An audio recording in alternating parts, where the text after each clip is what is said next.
Hello, in this tutorial, I will teach you how to delete Fartech accounts. So please watch till the end to properly understand the tutorial.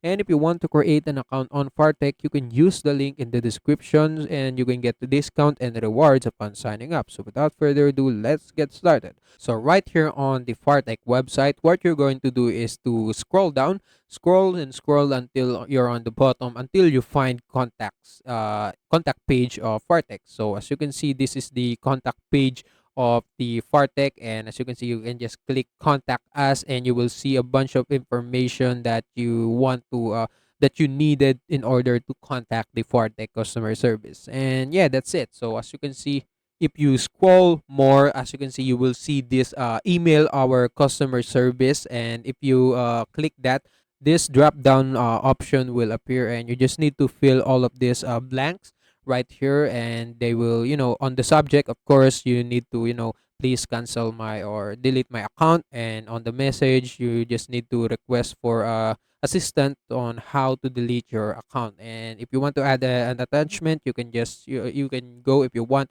and after that just click save and just wait until the Fartech customer service replies to you and teach you how to delete your Fartech account. And yeah, that's it. That's how you can delete Fartech account. And also that's it for today's tutorial. If you want more, please like this video, subscribe to our channel, and see you in the next one. Bye.